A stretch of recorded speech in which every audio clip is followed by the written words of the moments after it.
అందరికీ ఇంకా అంతా మహిళా మండలికి అందరికీ ముఖ్యంగా ఇక్కడ ఒక నిజాయితీగా ఒక చిన్న లాజిక్ని పట్టుకుంటే సమాధానం వచ్చేస్తుంది ఇక్కడే.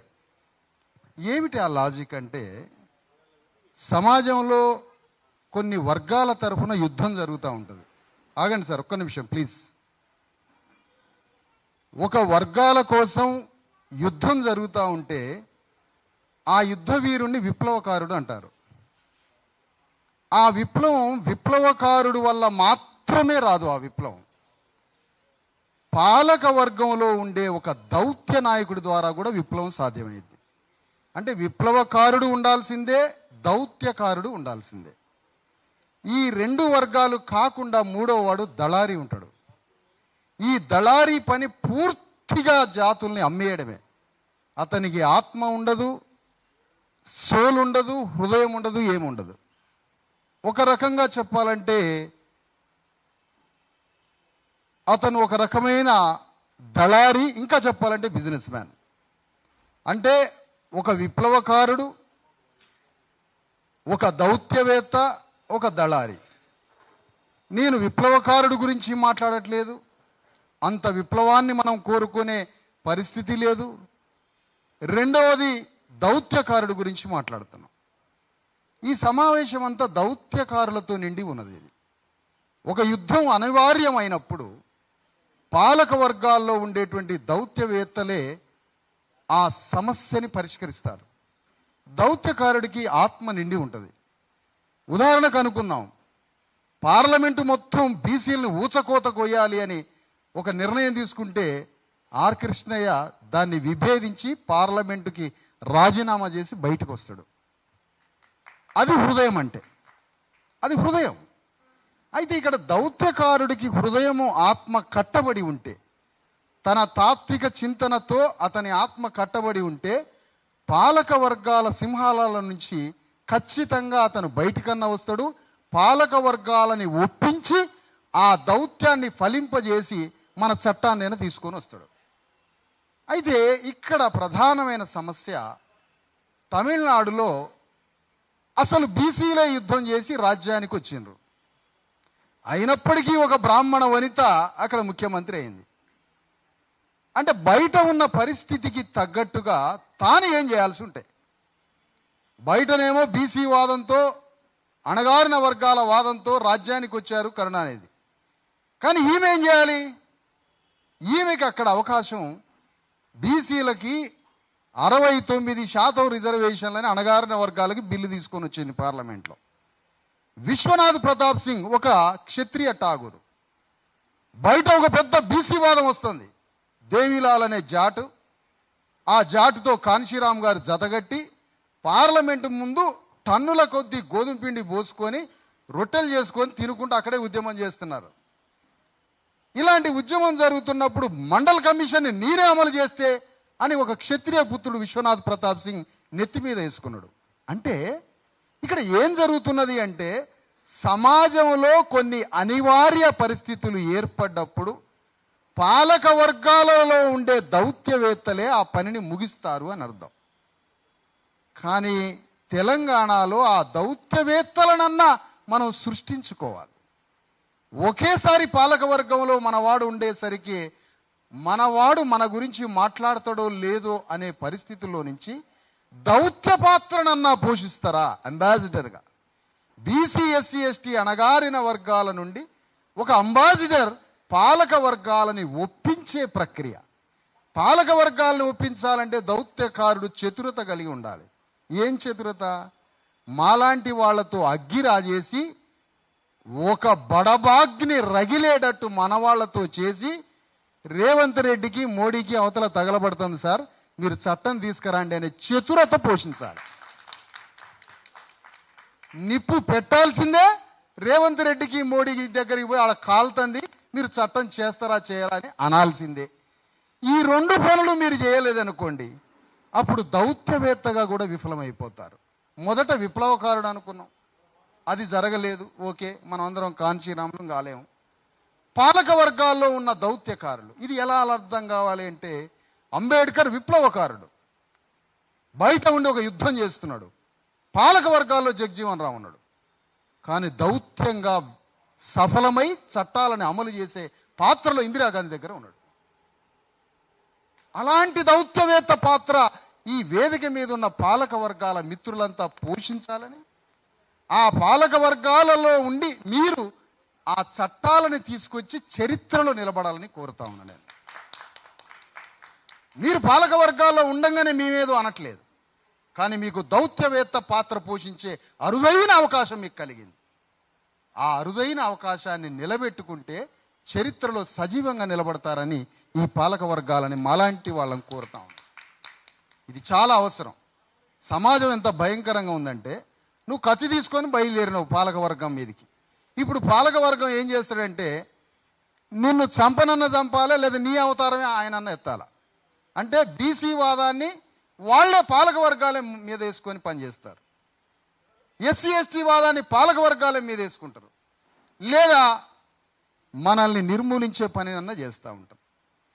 పాలక వర్గమే మనలాగా మాట్లాడడం, పాలక వర్గమే విప్లవకారుడిగా మాట్లాడటం, పాలక వర్గమే విప్లవకారుడుగా రూపాంతరం చెందినట్టుగా మాట్లాడుతుంటాడు. కాబట్టి ఇక్కడ స్పష్టమైన చిత్రం ఏం చేయాలంటే, ఈ భారత రాజ్యాంగ ఆత్మని ఆచరణాత్మకంగా పెట్టే ఒక పని, ఈ చట్టాలు మన ముందు ఉన్నాయి. అది 69-70% పార్లమెంటు చట్టమా, లేదంటే 42% నుంచి 50% వరకు పెంచుకోవడమా, లేదా 42% చేసుకోవడమా, లేకపోతే రాహుల్ గాంధీ ఆదర్శంగా కులగణన అనే ఒక చట్టాన్ని, లేదా కులగణన అంటే యూరప్ సమాజంలో జనగణన ఉంటుంది అమెరికన్లో, అది భారతదేశానికి అన్వయిస్తే అది కులగణనగా మారిపోయాడు. ఇక్కడ కులాన్ని లెక్క పెట్టాల్సింది. ఎంత పెద్ద ఆదర్శ సిద్ధాంతాన్ని ప్రపోజ్ చేశాడంటే మన రాహుల్ గాంధీ, అది ఒక రకంగా చెప్పాలంటే మతానికి ఇరువుడుగా తెచ్చిండా, లేదా నిజంగా ఆచరణాత్మకంగా తెచ్చాడా అనేది రేపు అమలయ్యే సందర్భంలో చూడాల్సిన సందర్భం. చప్పట్లు. ఆ కులగణన ప్రపోజల్ ఏదైతే ఉందో, ఆ ప్రపోజల్ని నిజాయితీగా అమలు జరగాలి, అది నిజం కాబడాలి అంటే కులగణన మన సంపద మొత్తం డిస్ట్రిబ్యూట్ కావాలి. చాలా జాగ్రత్తగా ఒక మాట ముగిద్దాం. మరి 42% తీసుకుపోయి వెంటనే పార్లమెంటుకు పంపి మోడీ మెడకి చుట్టి, ఇక్కడ బీసీ నాయకులందరినీ ఢిల్లీ ఫ్లైట్లకి ట్రైన్లకి పంపించి ఇక్కడ బీసీ నాయకుల్ని ఖాళీ చేయొచ్చు. తెలంగాణలో బీసీ నాయకులు ఉండదు, ఎక్కడ ఉండాలి వాళ్ళు? ఢిల్లీలో ఉండాలి. ఎందుకంటే అక్కడికి పంపించడం బిల్లు. వీళ్ళంతా అక్కడికి పోతే మరి తెలంగాణలో ఉన్న సంపదని ఎవరు డిస్ట్రిబ్యూట్ చేయాలి? అమ్మా, తెలంగాణలో సంపద ఉన్నది, తెలంగాణలో బడ్జెట్ ఉన్నది, తెలంగాణలో పంచగలిగే భూమి 10 లక్షల ఎకరాలు ఉంది. మరి రాహుల్ గాంధీ గారు చెప్పినట్టుగా తెలంగాణలో ఉన్న 10 లక్షల ఎకరాల భూమిని పంచడానికి మనం అందరం ఢిల్లీ పోతున్నాం. మరి ఎందుకు ఢిల్లీ పోతున్నాం? ఈ చట్టం అక్కడ పోయింది, నువ్వు అక్కడ గొడవ చేయాలి. అందుకనే ఆడా ఉంటా ఈడా ఉంటా అన్నట్టుగా తెలంగాణలో భూమిని, సంపదని, తెలంగాణలో ఉన్న రాజ్యాన్ని, తెలంగాణలో వనరులని, తెలంగాణలో పోగుపడుతున్న, కేంద్రీకృతమవుతున్న, సెంట్రిక్గా పోగుపడుతున్న రాజ్యము, సంపద, భూమిని డిస్ట్రిబ్యూట్ చేయాలంటే ఇక్కడ కూడా యుద్ధాన్ని మొదలు పెట్టాలి. ఇక్కడ మొత్తంగా చెప్పొచ్చేది ఏంటంటే, మన ధర్మము, న్యాయము, సత్యము ఏదైతే మన వర్గాలకు సంబంధించిన ఫిలాసఫీ ఏదైతే ఉందో, అది హృదయంలో ఆత్మగా కట్టబడి ఉన్నప్పుడు దౌత్యవేత్తగా అతను సక్సెస్ అవుతాడు.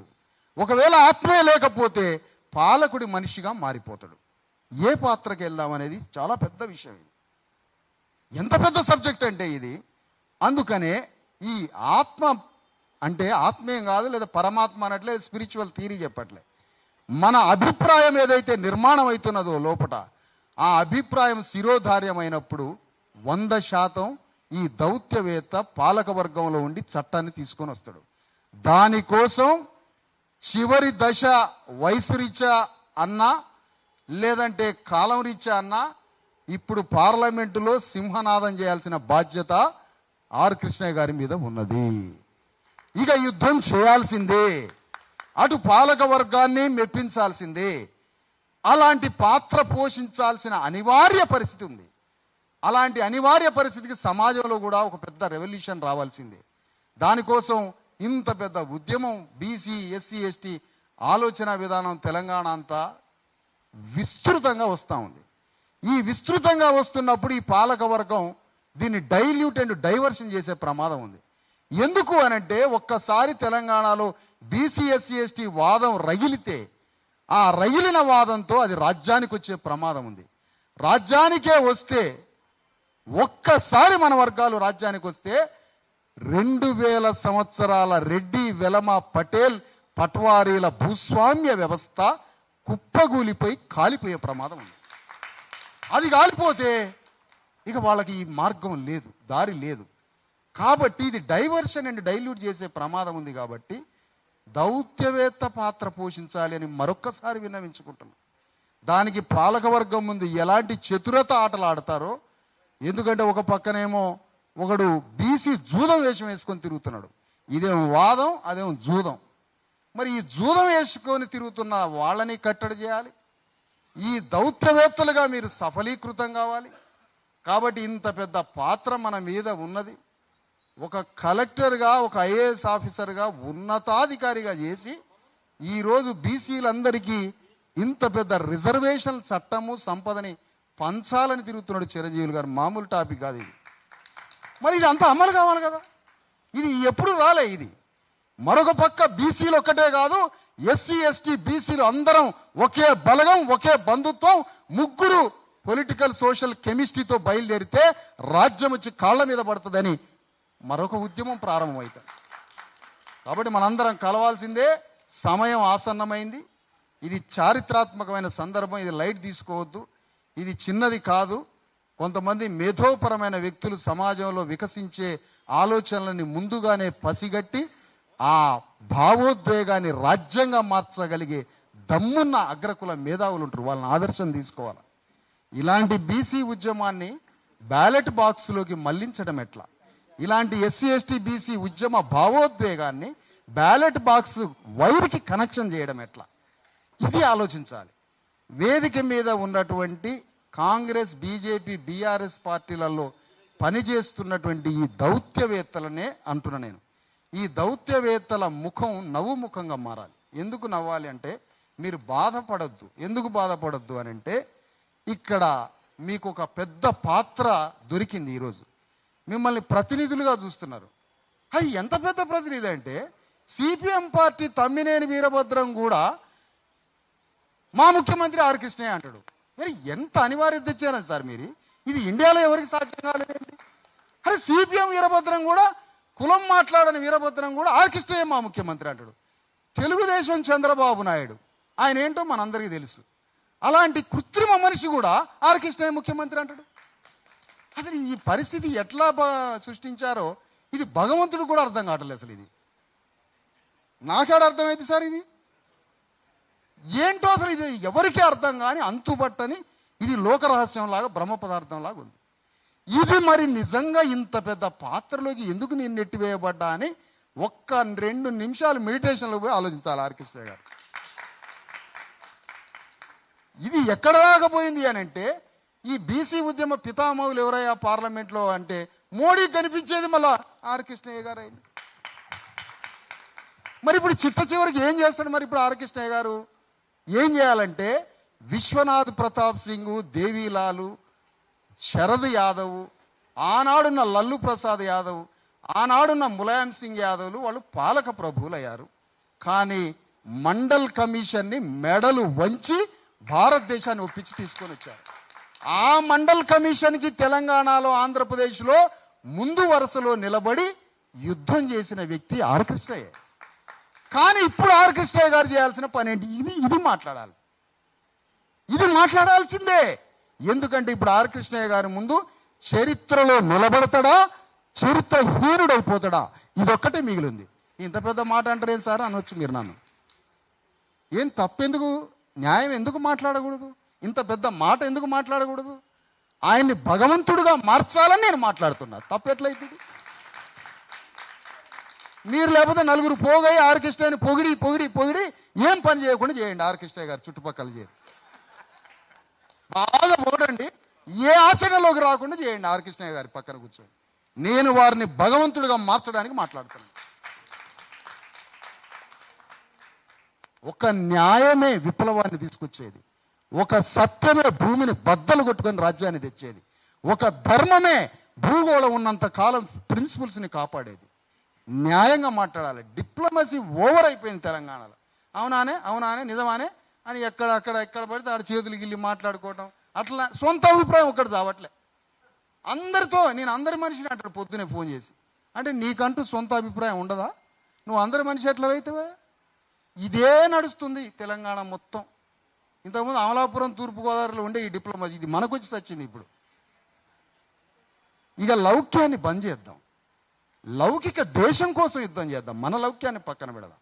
అందుకని మరొక్కసారి చెప్తున్నాను, వేదిక మీద ఉన్నటువంటి చాలామంది పాలక వర్గంలో ఇంత పాత్ర పోషిస్తున్నా, ఇందాక మాట్లాడినాం కదా, తెలంగాణ అంతా అరెస్ట్ అయిపోయి అద్దంకి దయాకర్ చట్టసభల్లో ఉండడా అని 3.5 కోట్ల మంది మాట్లాడినాం సార్. ఎందుకు మాట్లాడినాం?